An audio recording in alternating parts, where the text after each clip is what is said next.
today's video, I'm going to share with you my haul from Sephora. I was in the US recently and couldn't help but go into Sephora and ended up leaving with the biggest bag in the world. This bag is crazy. I would walk into some other stores and they would be like, what have you been buying in Sephora?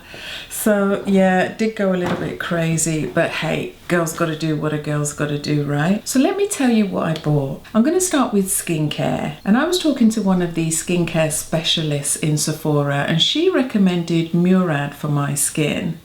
I have oily to combination skin, slightly open pores, also fine lines, so she thought this would be one of the best brands for me to start with. So I picked up the AHA BHA exfoliating cleanser, the Essential C cleanser, the Complete Reform with Glyco Firming Complex, the Invisiblur Perfecting Shield, and then finally the Intensive C Radiance Peel. Now, I had tried the AHA BHA cleanser before, but she recommended that it was better that I use this more as like a weekly treatment and instead to use the Essential C cleanser as the daily cleanser. So to start with, using this cleanser first, and what's great about this brand is it's kind of like a step 1, 2, 3 process. So at the top of the products you can see which step is which. So this is step 1, cleanse and tone, the Essential C cleanser. Step 2 is the Complete Reform. So you massage this into the not just in the face but also the neck and chest area as well, because a lot of people forget to kind of do this area and it does show signs of aging quite quickly. So make sure you don't just do your face, you don't just put the products on your face and clean your face, but you clean this whole area. So this is step 2, and then step 3 is the Invisiblur. And when I tried this, I was like, oh my gosh, really strange consistency, quite satiny, silky, feels like there's nothing in your hand and on your fingers when you're starting to work it into the product, but it's lovely. Feels lovely on, especially for people that have oily skin like me. Just feels quite mattifying. And then just once or twice a week, use the Intense C Radiance Peel, and you just massage again this into the skin and leave it on for about 10 minutes and you'll start to feel slightly tingling on the skin, but that's fine, that's what it's supposed to do. And then you wash it off, and again this makes the skin feel and look great. Been using it for a few weeks now and really do love it. I think it's a lovely brand, definitely one that I'll continue to use for my main skincare regime to see how else it's improving the skin. But yeah, so far thumbs up from me. So next up in skincare is the brand Tatcha. Really love this brand. It's a Japanese brand inspired by the beauty rituals of geisha girls. Heard a lot about it online, so decided to pick it up and picked up the One Step Camellia Cleansing Oil, Classic Rice Enzyme Powder, and also the Dewy Skin Mist. This is a bit more high-end in price, this brand, but it really is worth it. These products are great. Absolutely, totally love them. This is more like a weekly treatment for me. So what I'll do is I'll pour a couple of drops of the oil into my hand and add the rice powder to that. Mix them both together. Apply them to the face for a few moments and then wash them off, and your skin is like baby soft skin. It's beautiful. Really feels just glorious. It's just such a beautiful feeling. So definitely loving these, and even though they're a little bit pricey, there's a lot of product there for the money, so they should last you quite a long time. And then I saw some great reviews on the Dewy Skin Mist also, and I'm just starting to get into using mist to rehydrate the skin. Thought I'd give this one a go, and it is lovely as well. Such a beautiful product. Just a couple of sprays on the skin. Smells lovely.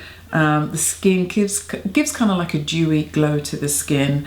And it's just a beautiful product. So looks great, is great. So I definitely recommend you check out the Tatcha range. Don't believe we can get it in the UK at the moment. So I think it's only available for us in like the US or online. But if you can get your hands on it, definitely check it out. Love it. My final skincare products are Sunday Riley. Picked up these two from Sephora.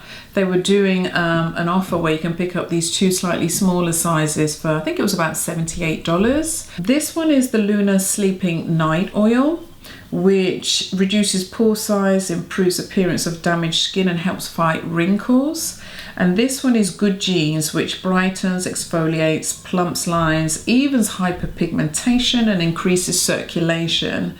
And these are, again, are treatments for me. These aren't everyday products for my skin, because when I saw Sleeping Night Oil, I was like, oh my gosh, oil on oil, not good for me.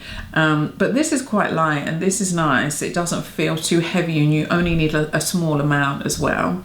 So I put this on, leave it for 5 minutes, and then I add the Good Genes. And yeah, so far so good. I'm loving the texture of these two, the feel of them. I do feel my skin has improved using these. And yeah, I would definitely recommend checking out Sunday Riley. And finally, I picked up the Estee Lauder Advanced Night Repair. Heard a lot of great things about this, so wanted to pick it up whilst I was there. And again, love the consistency of this product. Haven't used it for too long, so I'll definitely do a further review on this, but I'm loving it so far. The consistency is nice, even if you've got oily skin like me, not too heavy, sinks into the skin beautifully, and have also seen a nice improvement with this. I think for the price, again, it's not the cheapest product, but it is definitely worth it. I think sometimes you just get what you pay for, so it's worth just spending a little bit more to get really great products.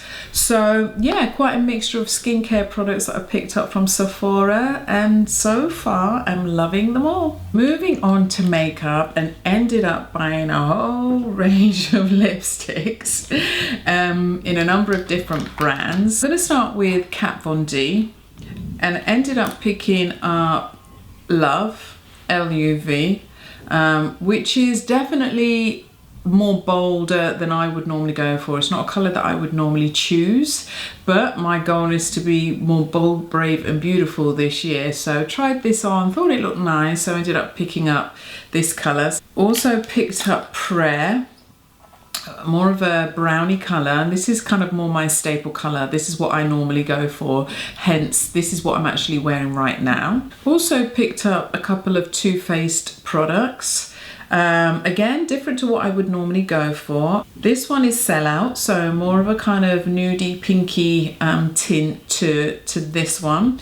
And this one is Chocolate Cherries, and this is definitely not what I would normally go for. But I had a couple of people say to me, oh, you really need to wear deeper, darker colours because, you know, you've got good lips and you can get away with it. So I decided to pick this up and try it. And yeah, I am kind of feeling it. It takes a little bit of getting used to, but yeah, I'm kind of loving that shade. And then also picked up a few Anastasia Beverly Hills colours, starting with Seraphine, which is a kind of reddish with an orange tint to it. So that's Seraphine. This is Crush, quite a light shade with the more pinky tones to it. This is Sad Girl, kind of deeper colour, slight highlights in this one. This is really, really pretty colour. And then Bordeaux, and again, this is like my kind of staple colour again. Love these kind of shades because I always struggle with the lighter shades for them to actually show up on me, but I feel that with these darker colours that the pigments are strong, so they definitely do show up. And then picked up this NARS one, which is Gold Digger. Very light, very shimmery, nice to put over your lipstick, and yeah, I thought this was something different for me to try. So next up we've got some highlighters, eyeshadows, etc. And I'm going to start off with Shade and Light by Kat Von D. Lovely shades in here, quite pigmented, but not a bad thing because obviously then it will last so much longer because you don't need to use as much. So it's quite strong in pigments. Really loving this at the moment. So that's Kat Von D Light and Shade. Also picked up this Anastasia Beverly Hills Glow Kit. Some gorgeous shades there, and this is really nice. Texture of these are great, colors are awesome. Sticking with Anastasia Beverly Hills, just a couple of the highlighter illuminators. just some of those refills, and the Anastasia Beverly Hills Riviera Illuminator as well. And just such a lovely colour. Such a lovely sheen. Then moving on to Tartelette in Bloom, and such gorgeous packaging. Just love the packaging alone. But again, some beautiful shades there. Really lovely colours. Decided to try out the Makeup Forever foundation. This is a new one for me. I haven't tried this one before, but wanted to try and find something a little bit lighter for the daytime, so this one was recommended to me. I've been wearing it a little bit and yeah, I really like it. It's really light, doesn't look too heavy, great for summertime, but the consistency and the feel of this is lovely. Picked up the Beauty Blender in the nude shade and also some other Beauty Blender products. Also picked up some eyeliners, lip pencils, some brushes. If I put them all in this video, then we're going to be here forever. So yeah, so I did quite a bit of shopping at Sephora, went a little bit crazy, and I'm always in Sephora for like 2 hours when I go there, but I love it. So that's everything that I bought from Sephora recently. Hope you like this video. Please make sure that you subscribe. I look forward to seeing you next time. Bye.